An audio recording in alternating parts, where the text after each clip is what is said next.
Harvey! Uy, Fredo. Ito ka pala.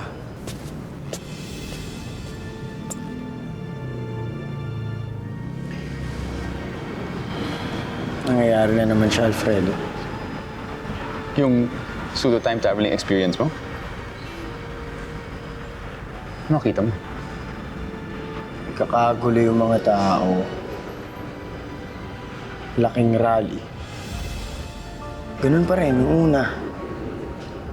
Andun ako, pero hindi physically. Parang audience ng mga nangyayari. Babaliw na yata ako eh. Alam mo, nababalo na rin ako eh. Nababalo na ako sa gutom. Sa restaurant lang tayo. Halika na. Tsaka nagpapatuloy yung research ko about time traveling. Nga! Sige.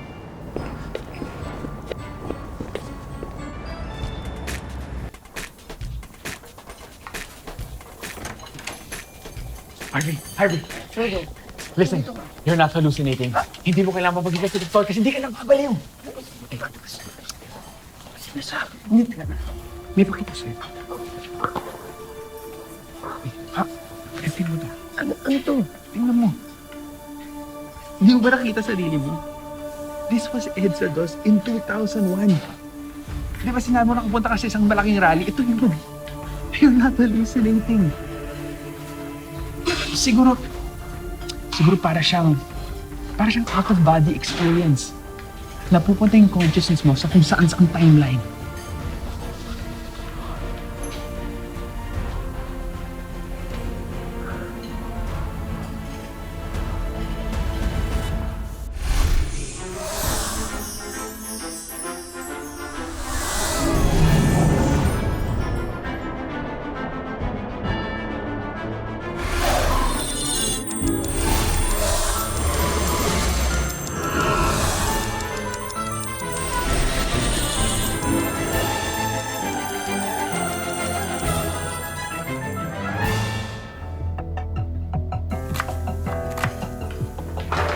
Chef, ilang minutes pa yung adobo mo? Minutes. Chef, pepper yung steak. 3 minutes, Chef. Nakares na po to. Kobe, ano ba? Palabas na yung steak, oh. Saan yung fries mo? Sorry, chef. Coming na po. Apple, pengin fries. Apple, pakitchop ng peanut parsley. Apple, patulong mo ng simple syrup. Turo ko sa'yo kung paano. Sige, chef. Opo. Thank you. Apple, yung onions, okay na? Chef, patapos na po. Patapos na. Makibilis na ka, please.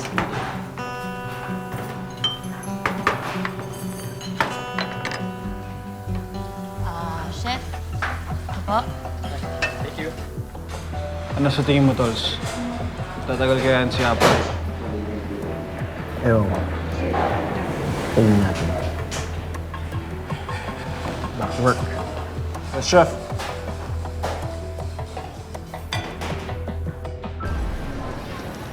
I want classic colors. Tapos, ikaw na ang bahala sa mga accents.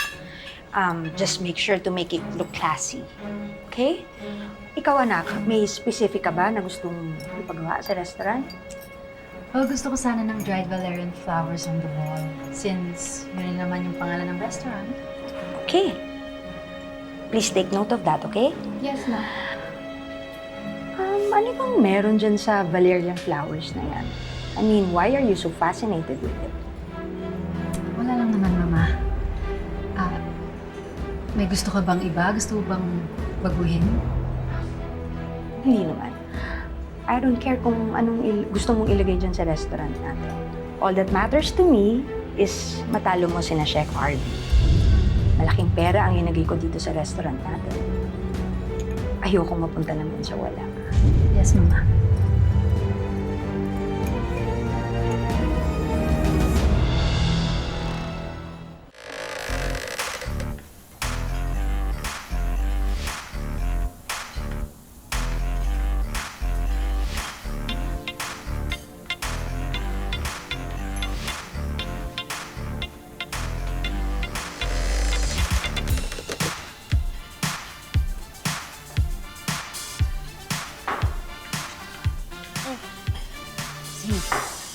Miss Lotus. Loyal customer siya ng H&B ever since nagbukas kami last year. So, super fan siya nitong resto. Kaya tumutulong na lang siya madalas mag-promote. Kaya ganyan na lang yung appreciation sa kanya ni Chef Harvey. And dahil madalas, adobo yung ino-order niya dito sa restaurant, si Chef Harvey na palagi yung nagpe-prepare ng pagkain niya. Order po ba kayo? The usual po ba? Yes, of course. I'll have my adobo. And one mushroom cappuccino soup. And then my H&B salad. I'll get also pancit palabok and 2 steaks. Of course, I'll have that. And for my dessert, I want my calamansi leche flan and 1 chocolava. At saka pala, yung sisig pizza na rin. Gusto ko rin siyang matry. May kasama po ba kayo? And also pala yung luto ni nanay, ano ba yun, yung H&B caldereta. Caldereta. Oo, yes. I want to try that. May kasama po ba kayo? Para mailagay ko po kayo sa mas malaking table. No, ako lang. Ako lang mag-isa, no? Actually, napanood ko yung sa internet ba yun, yung mukbang? Mukbang ba yun? So, gusto ko siyang itry. Kaya, alam mo ba, ito nga, bumili ako ng bago kong cellphone. Yan, bagong-bago siya kasi gusto ko magkaroon ng magandang video. Okay po. Sige, message ko na po kayo sa labas at para mailista ko na po yung order. Salamat. Sige po, dito po tayo dumaan. Pakibantayan na lang yung, yung sauce. Okay. Kasi nga lang si Miss Lotus. Saya naman nun.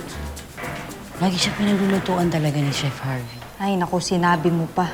Alam mo kung ako yung pagluluto ng Chef Harvey, oo ako kagad magpakasal kahit di pa niya ako tinatanong. Oo talaga. Sus! Pag kinasal kayo ni Chef, iaanal ka rin yan agad. Kasi tayo talaga yung bagay, Nori. Para tayong ketchup at fries. Forever compatible. Alam mo, kadiri ka talaga, Kobe. Tsaka anong forever pinagsasabi mo kasi wala namang forever sa'yo. Tingnan mo nga yung nangyari sa inyo ni Pepper. Naghiwalay din kayo,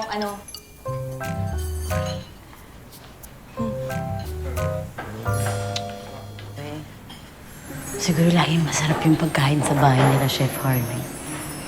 Lagi niya siguro pinaglulutuan yung pamilya niya.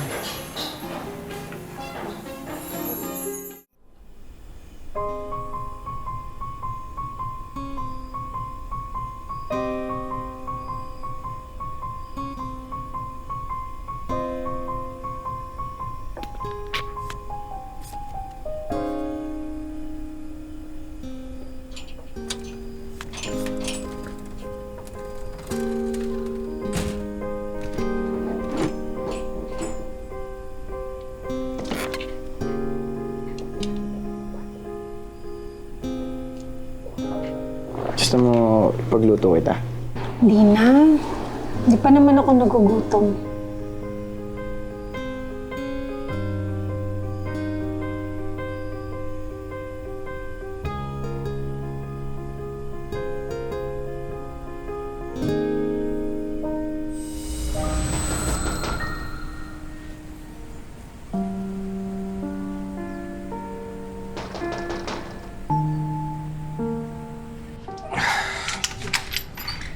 Benedict!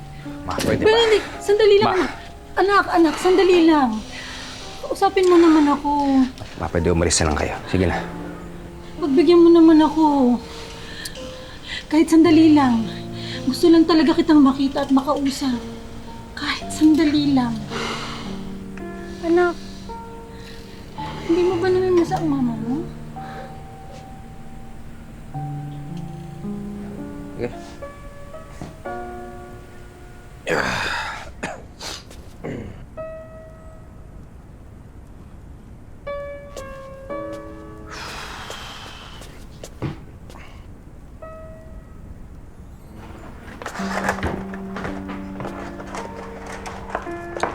Mahayaan nyo na nga yan, kaya ko na yan. Ay, naku anak, mabilis lang to. Hindi na nga eh. Baka mawala pa yung mga gamit ko eh. Huwag nyo nang gagalawin yan, ha? Anak, kumusta ka na ba? Hindi ka man lang tumatawag sa akin. Eh wala, kita nyo naman. Busy lang ako nung ito. Yan. Nag-aalala ako sa'yo eh.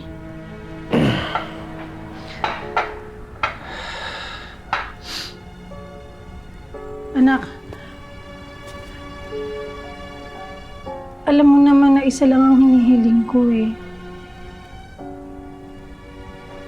Sana magkasama-sama tayo ulit ng kapatid mo. Ito na naman tayo eh, ha? Alam mo, may ilang beses na nating pinag-usapan yan, di ba?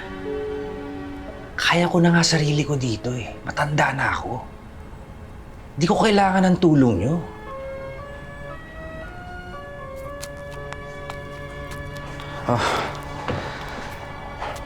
Lalong-lalo na di ko kailangan ng tulong ni Harvey. Ha? Sige. Hindi na ako istorbohin dito.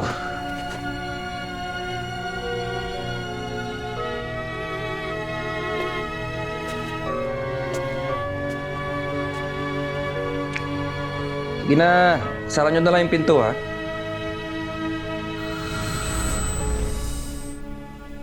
Nag-aalala ko sa kuya mo, anak. Hindi ako nakakatulog. Pakiramdam ko laging may mangyayari sa kanya. Pero kahit anong kumbinsi ko sa kanya, ayaw nang tumira dito sa akin.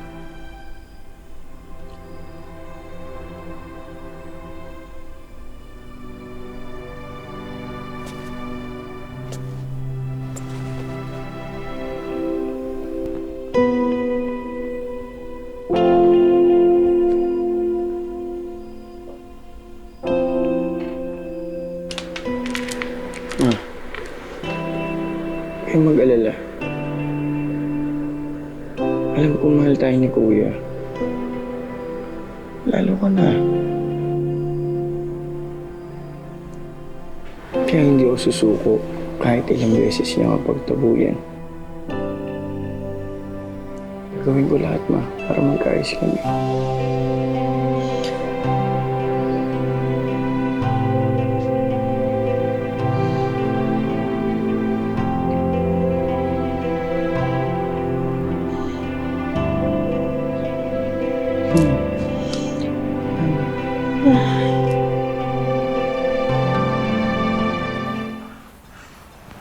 Doon, chef, sa ilalim yata. Hindi eh. Sa ilalim ba yun? Ito nagmamarunong ka, alam mo naman ano yung payag mo. Kaya mo ba? Chef, ako nga daw gagawa. Di mo naman alam yan eh. Anong kaguluhan yun? Problema ba? Chef, hindi gumagana yung pilot eh. Ano pa kasing ginawa mo, Apple? Ako? At ako, ginawa ko lang naman yung tinuro sa akin ni Chef Filbert eh.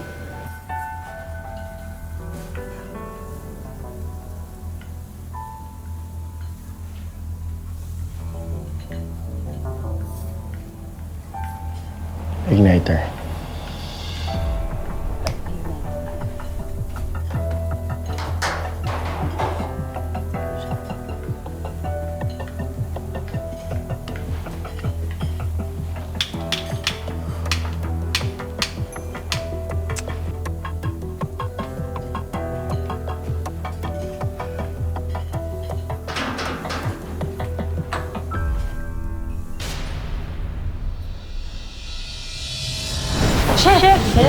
Harvey.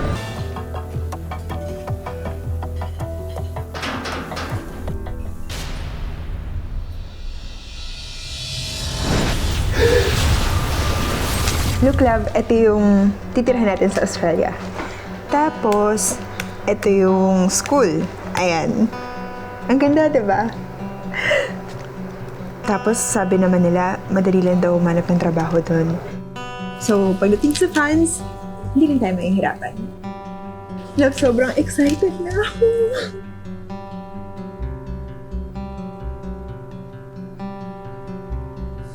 Love, parang ang tahimik mo.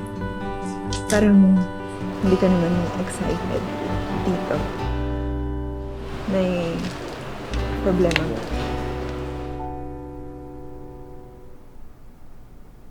Love, pwede bang mauna ka muna sa Australia? Susunod naman ako next year.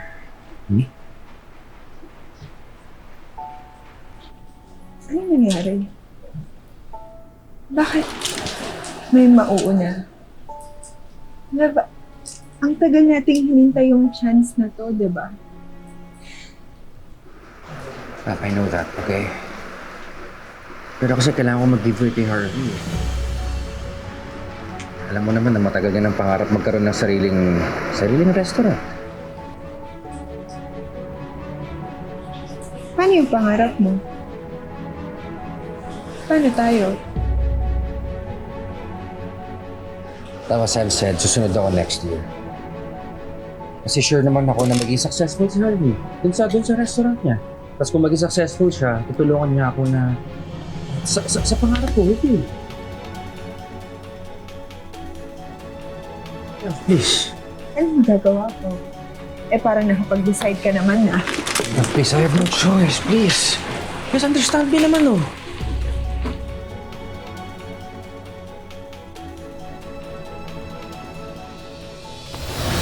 Chef! Harvey!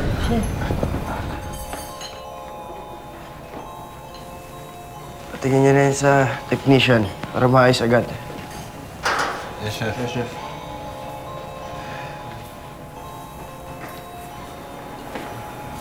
Wawa naman. Okay lang ba yun si Chef? Oo, ganun talaga yun paminsan-minsan.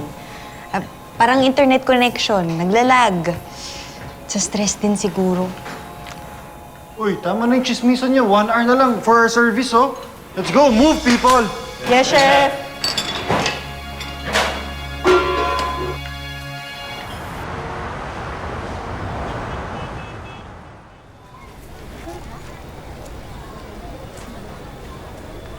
Para si Apple, oh. Match! No! Ligaw ka, may problema? Wala. Inutusan lang akong bumili kaya naisipan kong daanan ka. Kumusta naman yung pagiging cooking master girl natin ka? Okay naman. Pero alam mo, napansin ko, iba talaga yung sa bahay, yung sarili mong kusina, kumpara dun sa pag nasa restaurant ka. Ibang-iba. Bakit nahirapan ka na ba doon? Anytime, pwede kang bumalik dito sa Hot Burgers. Alam mo naman si Ma'am Oreo, gamitan ko lang ng mga charm ko yan. Pasok ka na. Alam mo, may panggadgad ata ako dito, no? Gadgarin natin yung mukha mo para numipis ng onte. Gigil ako sa'yo. Grabe siya. Grabe ako? Seryoso naman kasi yung sinasabi ko sa'yo, tapos gaganyan-ganyan ka dyan. Nabother nga ako eh. Yung boss ko kanina, parang wala siya sa ulirat. Dahil sa stress siguro.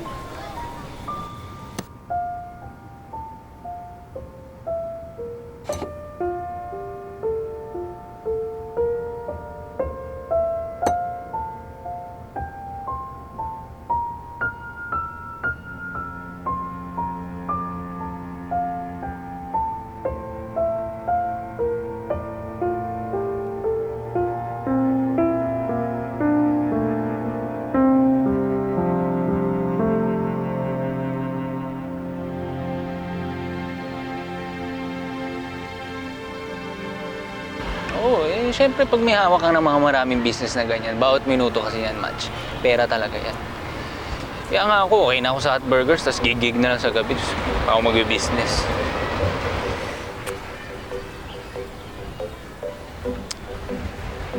Ano ba tinitignan mo dyan? Uy, contest yan ha. Sasali ka? Hindi ko alam, pinag-iisipan ko pa.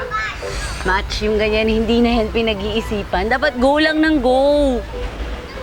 Tingnan natin. Teka, tinatawagan na ako. Sige, Match. Ayaw mo kumagat mo ng burger?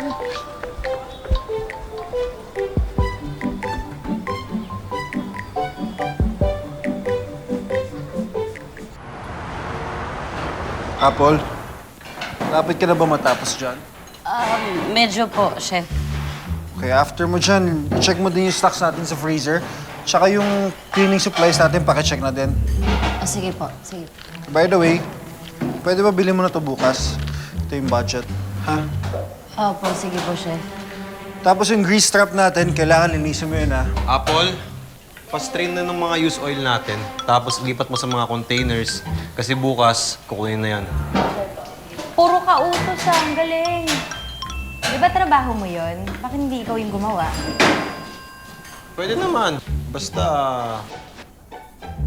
didate mo ko after. Ha, mas gusto ko pang maligo sa mantika kaysa makadate ka.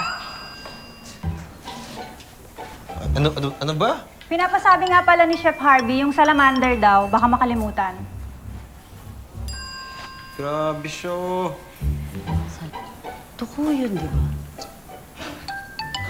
Hindi. Broiler yun. Yun yung ginagamit sa mga casseroles, mga gratin, yung mga pang-brown ng cheese on top. Yun yung, well, eto, ang difference ng broiler. Tara na. Alam ni Apple yan. Di ba, Apple? Bye-bye.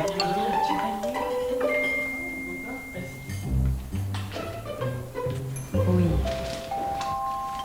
Pasensya na, ang daming utos ha. Ganyan kasi talaga kapag may bagong trainee. Initiation rites, eme-eme, kung ano-ano.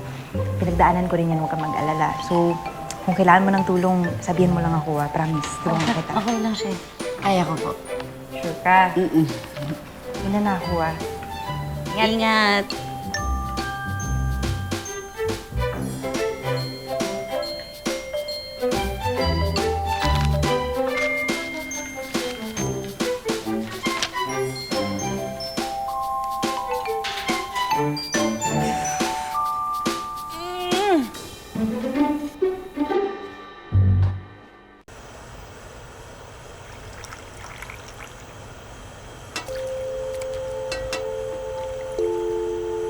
Alam mo naman na matagal na ng pangarap magkaroon ng sariling restaurant. Paano yung pangarap mo? Paano tayo?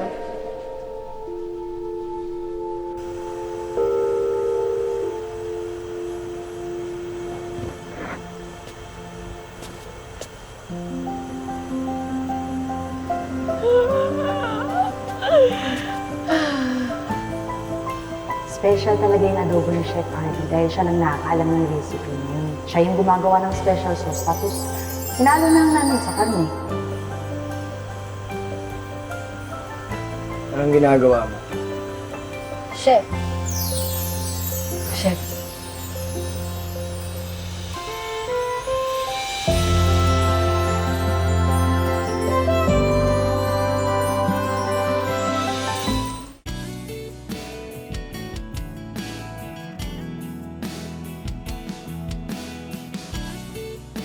Ba't ang daming gulay?